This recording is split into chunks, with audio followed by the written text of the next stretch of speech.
Hello. So as Hayley said, I delivered Darcy in January, if you want to see a photo.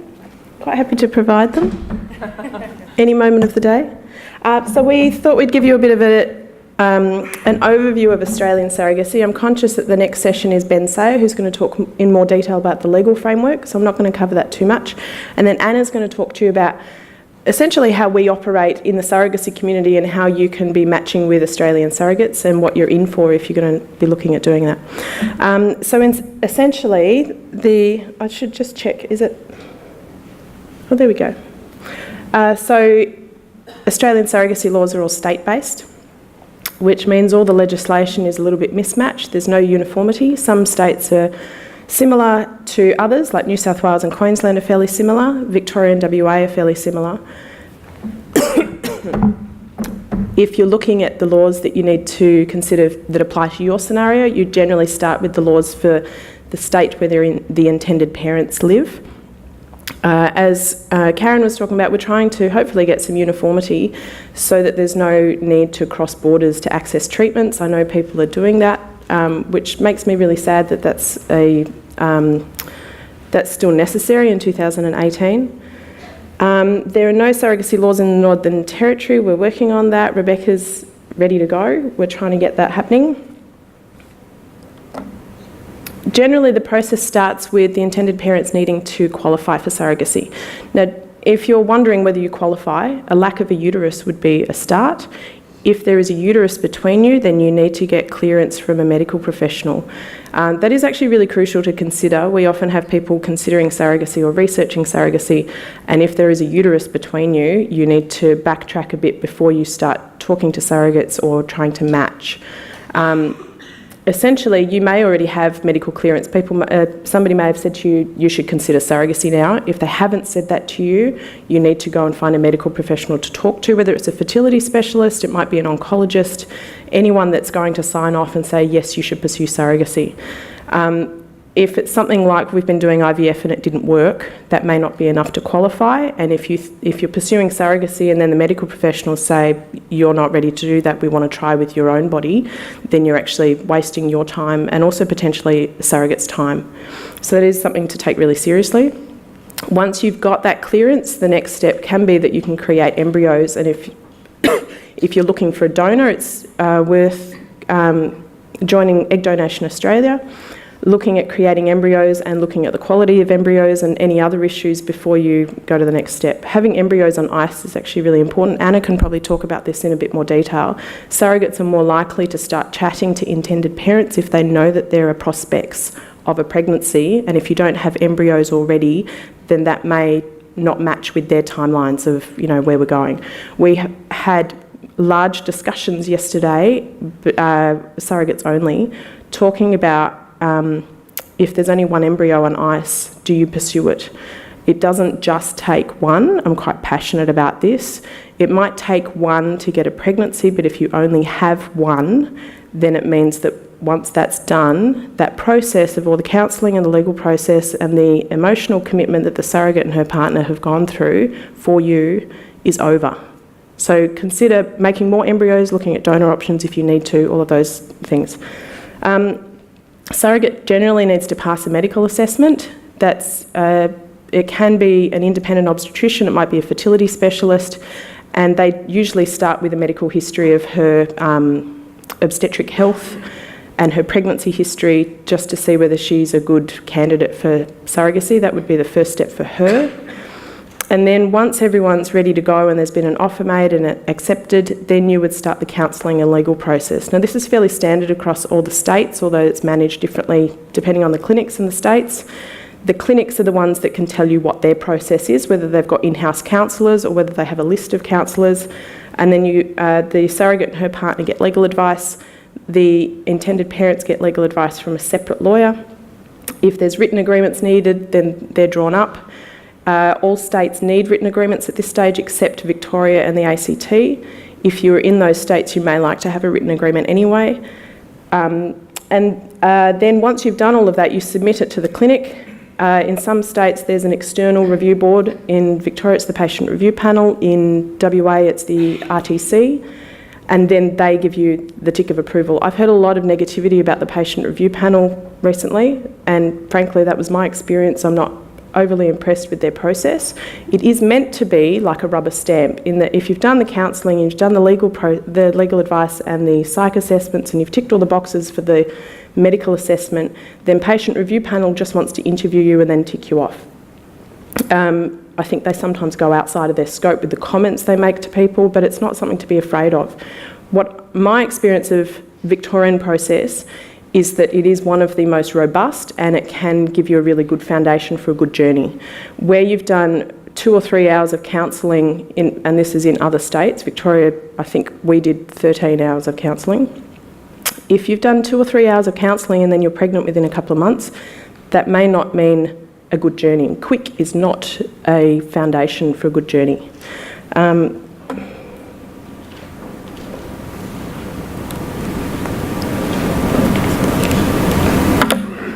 Just a couple of words about the costs. I think some people think that if it's altruistic, that means it's cheaper or free, cheaper than overseas. That may be the case. I don't know. I haven't pursued overseas and spent all the money on it. You do need to remember besides all the IVF costs, which are probably the biggest costs, you also need to pay the surrogate's out-of-pocket expenses. That varies state to state, but it's generally medical, legal counselling, travel, health insurance. You need to discuss whether she's going to have private health insurance and go through a private hospital or public. And loss of income is payable except in Victoria. Now there's a bit of an asterisk next to it. I believe that's the same for South Australia. That doesn't mean she should be out of pocket. It means that the legislation doesn't support her being paid for loss of income, and you need to be careful about making payments to anyone that may then look like a commercial arrangement. I've heard comments recently a couple of times where people believe that surrogates are being paid under the table. It really upsets me when I hear that. If anyone's questioning whether that's actually the case, it might be worth going into the community page today and seeing Kate's post. She gave birth about a week ago, and her intended parents gave her a gift today, and I can guarantee you it's not worth more than a few $100s. It's handcrafted. There was a book that they've made for her, and if you ask all the surrogates, and I spend time with these surrogates, there's 150, 200 of us in the group, I think probably all of us would agree that the most important gifts we received were handwritten or handmade. So when people say, they're probably getting paid under the table, I would say the exception to the rule is that they might be being paid under the table. I haven't met anyone that is. I would also say that if your view is that they're probably getting paid under the table, that's maybe your worldview and not mine. I did have somebody say to me, why would you do surrogacy unless you were going to be paid for it? That says more about them than it does about me. I see the world with these beautiful women that I've just spent the entire weekend with. We're not getting paid anything. Most of us are out of pocket. Most of us are lucky to break even. So when we're talking about these expenses, they deserve to have these expenses paid, and it's about making sure that you're trusting your surrogate with your credit card and spending the $100 at Kmart and not worrying about what she may have spent that $100 on, and trusting that it was probably maternity wear or maternity pads. So it's just my little gripe for the week. I'm happy to keep griping too if you come and have a chat with me about that.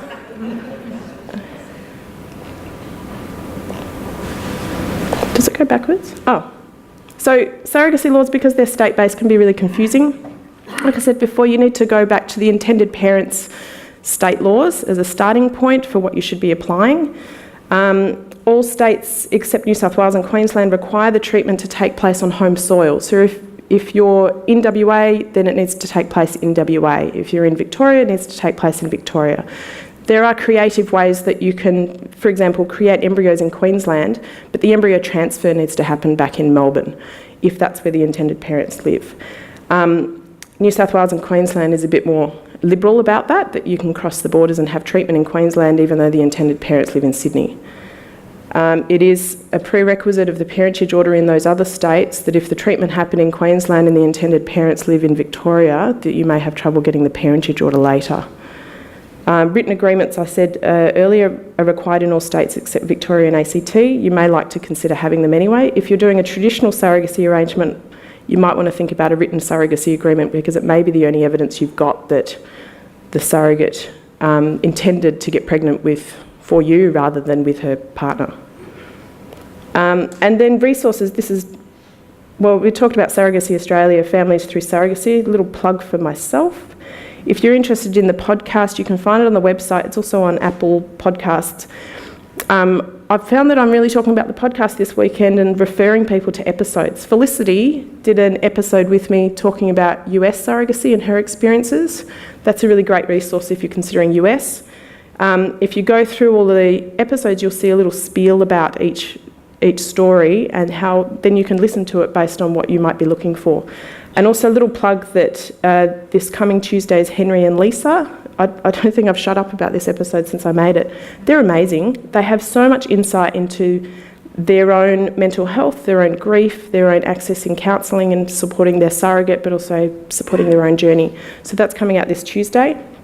And otherwise, I would say make sure you're in all the Facebook groups and on the forum, and contact your IVF clinic and ask them about their in-house process before you try doing anything else, because they will actually be able to guide you through what's next. Go and get counselling, go and get legal advice. The clinics will actually guide you through their step-by-step. Okay, I'll hand over to Anna, who's behind me. I'll let you do that. There you go. Thanks, Sarah. Hello, I'm Anna Mackay. I'm 35 years old from Adelaide, married with 2 kids, as you can see here. I've been an egg donor 3 times in the last year, and the first picture there is of my first donation that I did, and I made a costume, a Wonder Woman costume, made out of the packaging materials from all the hormone-injecting drugs that I was taking. Just something to bring a little bit of lightheartedness to the day. I've been floating around the surrogacy community now for nearly 2 years. And I initially did start to plan a journey with 2 guys in Melbourne, but after 6 months we went our separate ways. I then did a lot of soul searching, and I've recently started surrogacy dating with 2 lovely guys in Adelaide. Why are we here? Starting a family is usually a very intimate act between 2 people. You don't need to seek permission from a review panel. You don't need to complete police checks. Pursuing surrogacy to have a baby is more like a team sport, with referees making rulings and everybody on the sidelines having their own opinions. If you're a gay male single or couple, it was inevitable that you would need to engage a third person, namely a surrogate. If you're a male-female couple or a single lady, you've probably faced many hurdles to get here. Maybe multiple egg collection cycles, transfer after transfer, possible miscarriages, debilitating pregnancies, perhaps the birth of a baby who grew their angel wings, an emergency hysterectomy, cancer, sticky blood, diabetes, born without a uterus, PCOS, unexplained infertility, issues that your nearest and dearest might not even know about. The list could go on. Going down the surrogacy path means not just inviting one more person, your surrogate, into the equation. It may also mean inviting her husband and her family and possibly an egg donor into your lives. And that's before you start dealing with fertility specialists and their staff, psychologists, lawyers on a regular basis. It's no longer an intimate affair with just the 2 of you. You may also face challenges in terms of questions that those outside of surrogacy might ask, like, is it legal? Why don't you just adopt? How does your child feel knowing they were given away by their birth mother? So be prepared to face ignorant questions for years.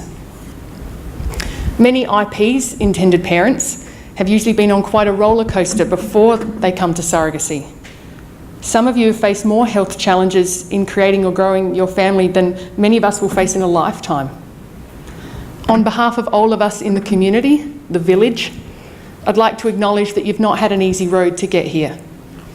Well done for being brave in being willing to explore surrogacy.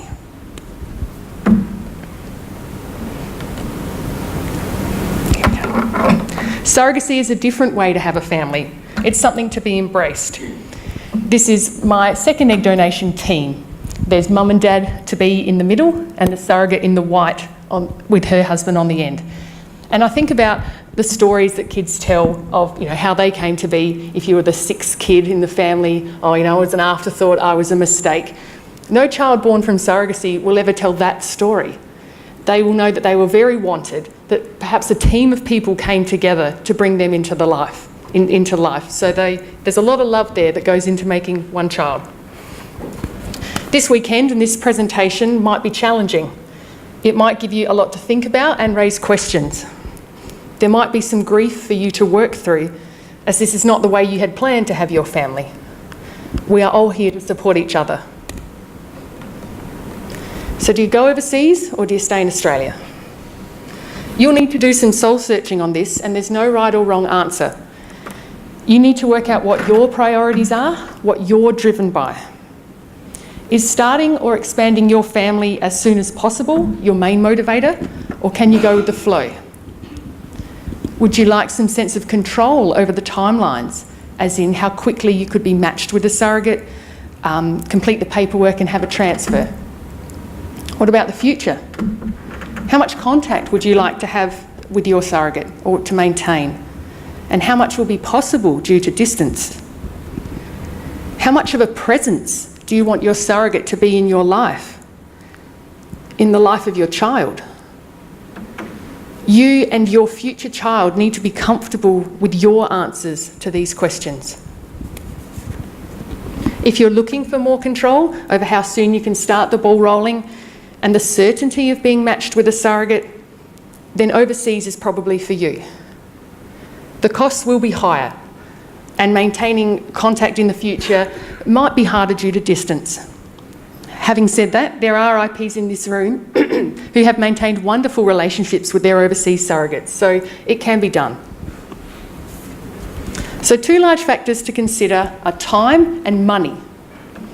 If commercial surrogacy costs more on average, partly because the surrogate receives a payment of money, what's the equivalent payment for altruistic surrogacy in Australia? The currency is time and love, and this is an emotional payment made over a long period of time. I'm a maths teacher by day, and I've thought about how to quantify the difference in the 2 types of surrogacy. So let's say that extra amount that commercial surrogacy might cost in comparison to altruistic surrogacy might be $40,000, let's say. How long would it take you to earn that much more money? How many hours of work? Maybe a year's worth of full-time work. In my mind, the payment that you need to invest in Australian surrogacy is time. $40,000 worth of time.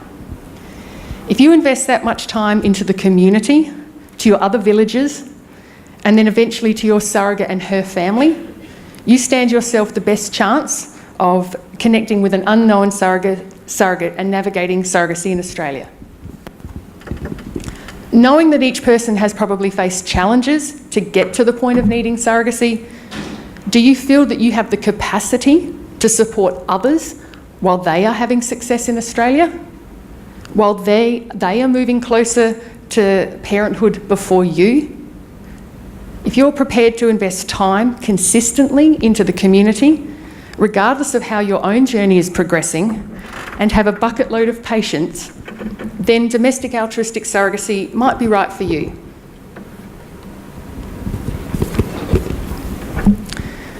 Surrogacy in Australia is not a smooth journey. At times it will feel very unfair. Other couples don't need to seek approval before they have children. They don't need to have a police clearance, engage with lawyers, have counselling and psych tests. So why should you? Why do you need to be approved for this? This is really important. They are not questioning your right to be a parent. You might feel entitled to be a parent, but you're not entitled to a surrogate. There's no predetermined scale to rate how deserving you are, or a queuing system to make sure that everybody gets their turn. Your desire to raise a little person or two is no different from my own. The right to that desire is not being questioned. What is being questioned and challenged is your capacity to navigate the complexities of altruistic surrogacy. It's not for everyone. It's challenging, it's complex, but it can be beautiful. It boils down to being all about relationships and your ability to navigate those relationships. As I said before, the emotional payment for a surrogate in Australia is in the currency of time and love.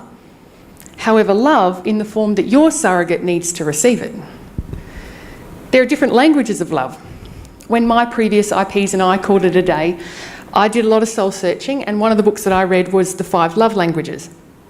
For example, for me, I like to receive love in the form of time, but primarily in words. I'm somebody that likes a birthday card with lots of words written on it, or when others can verbalise why they value me or something that I've done. So if your surrogate's love language differs from your own, and you don't naturally express yourself in that way, either you might not be a good match, or you'll have to work at it, just like you would a relationship with a life partner. And that goes both ways though, because your surrogate will want to build a relationship with you too. Repaying your surrogate and her family in time will become paramount during pregnancy. An example from surrogate Carla Pincone, when she was pregnant with her surrogate baby, she took the test for gestational diabetes, and that took up to 4 hours of her day. Now that was a child-free day, so her kids were at school. So she didn't lose income, and the IPs didn't have to repay her in terms of money. But she lost 4 hours of time, which was the time that she would have, cleaning the house, doing the grocery shopping, washing clothes, all of that. How is that time repaid? Would you be able to repay your surrogate with time to make up for that? Or help her out in some way? And that's one example of the logistics to navigate if your surrogate is local to you, as hers were. And there are very different logistical and financial commitments to make if you're interstate or long distance from each other. While your surrogate is pregnant with your child, are you able to embrace the surrogacy and move past your own grief about your inability to carry a child? If not, you may inadvertently pass that grief onto your surrogate, and that's not okay. What about motivation? Consider the motivation for coming to surrogacy for IPs and surrogates. IPs come because they need surrogacy. Surrogates come because they want to. At a base level, those motivations are very different. The relationship with the team, as we tend to call it, needs to have time to move past those initial motivations, to become friends. Hopefully a friendship that will last a lifetime, and for the child that is born from the love of that friendship. Let the rose-coloured glasses wear off a little after those initial months of lust. For both IPs and surrogates, if there was no baby born at the end of that journey, would they be people that you'd want to maintain a friendship with in normal life? The answer ideally needs to be yes. The relationship needs to be genuine from all sides so that you move past those initial different motivations. You actually need to like each other, aside from the thing that you have most in common, which is the desire to make a baby. Domestic surrogacy is all about investing time into relationships. Not only the relationship with your surrogate, but your ongoing relationship with the community for support. To be mentally and emotionally ready to invest that time, all of us can benefit from some surrogacy counselling, whether you're at the beginning, the middle, or the end of your journey. We're not born knowing how to navigate through surrogacy, but there are counsellors and those that have gone before us who can help. Don't be afraid to get some counselling. In fact, I encourage it, even if you think you don't need it. Use it to check that you're in the right headspace. How to find a known surrogate. There's a fantastic post in the ASC, the Australian Surrogacy Community, by my friend Rebecca. It's become a bit of a go-to post for how to potentially find a surrogate from your own family or circle of friends. Essentially, you need to raise awareness of surrogacy among your friends and family. Educate them, tell them about what you've learnt, that you've been to this conference, talk to your work colleagues, your networks, etc. And hopefully they will talk to their extended networks. Don't go in with the secret wish that maybe one of them might put up their hand to be your surrogate. They might, but that's not focusing on the relationship. If a friend or family member is going to offer, it needs to be a gift. It can't be asked for. Otherwise, it will complicate their motivations down the track. Speaking of Rebecca, she's the one standing next to me in this photo. Her husband's on the far side and their surrogate is in the middle there. And that is a friend that she put the word out to her friends and family, and through doing that, that's how their surrogate came to be. I recently donated eggs to them, hence the cake. You may get the joke there. And so I think this is a great example of building friendships. Rebecca was the very first person to comment on my post in the forum over a year and a half ago. And we had no idea, get a bit emotional. We had no idea that our friendship would have gone down that track. So they had 4 transfers last year with their surrogate, with their own genetic embryos, and it didn't work. So they were at a crossroads. Was their journey over, or did they go down the egg donor path?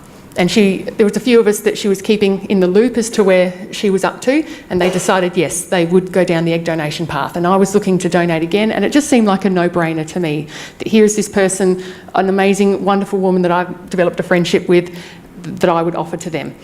So we had no idea a year and a half ago that our friendship would go down that track. So I guess that's my point, to come in and just chat to people online, make friends. You just never know how you might end up helping each other out. And how to find an unknown surrogate. It all boils down to relationships. You have to be prepared to invest time to build up relationships with others, IPs and surrogates, who won't directly be able to help you. That lack of control that I talked about earlier, you have to be prepared to be patient and trust in the universe that if you put positive vibes out there, positive vibes will come your way. Our community, our village, is formed from the Facebook group, the Australian Surrogacy Community, the forum, Fertility Connections, and there's a lot of crossover with Egg Donation Australia. We want members to positively contribute to that community. So do some research, understand the etiquette, don't rush in. I'm preaching to the converted here because clearly every one of you did some research to come to this conference, but spread the word. When you see new members join, welcome them and point them in the right direction. Help them out. Although you might not feel that this sense of paying it forward is directly contributing to the success of your journey, that's how this works. Here are some statistics. I've got 2 slides here, collected from the surrogates group, 150 to 200 surrogates. If you're in the group, you've seen these before. I'll just preface it by saying the stats are probably biased. There's probably dozens of women in Australia who are carrying for friends or sisters, and so they probably don't go out looking for online support groups. Whereas when you get women like myself who go, I think I want to be a surrogate, I'm going to go out and find a stranger to do it for, we have to go online. And so from those stats there, it's about 50-50% of the carrying for new couples. It's probably higher than it should be, but that's still encouraging, I'd like to think, for people that it is possible to find a new surrogate. And in terms of the balance, about 30% are gay guys and about 64% are hetero couples, and occasionally a single male or female in there as well. And the other one is, I've done the data for over a year now, so I was able to collect data after a year. Last year there were 26 offers made from surrogates to IPs having met online in one of our communities here. So that's one a fortnight. I'd like to think that's pretty encouraging. And then of the babies that were born, by my count there were 30 last year that I knew about, and 12 of those were from relationships that had been made, I guess perhaps the year before or so, from online relationships. So I'd like to think that's encouraging. It would be remiss of me not to share a few quotes from some inspiring women in our community. Rachel Cundy, about to give birth as a surrogate for the 4th time, says in relation to how we should all behave, don't be a dick. Renee Golland, who was here yesterday, who has been on the surrogacy path twice, says surrogacy is a marathon, not a sprint. And in terms of being active online, but also being vulnerable and sharing of yourself, your surrogate can't find you if she can't see you. If you feel that Australian surrogacy is for you, both IPs and surrogates, I encourage you to seek some counselling. I know I did a couple of times, to make sure you're in the right headspace and embrace the village. In Australia, you can't go to the surrogate shop and select a surrogate. You can't go to the egg donor shop and choose a good-looking donor. It sucks that you can't control it, but that's just the way it is in Australia. Although those of us who are in the village, we love it. There's always room for improvement, and hence some of the goals that Karen talked about for Surrogacy Australia, so we are working towards it. It works on the whole, and that's how it is for now. And just a variation on the quote, it takes a village to raise a child. Sometimes it takes a village to make a child. So welcome to the village.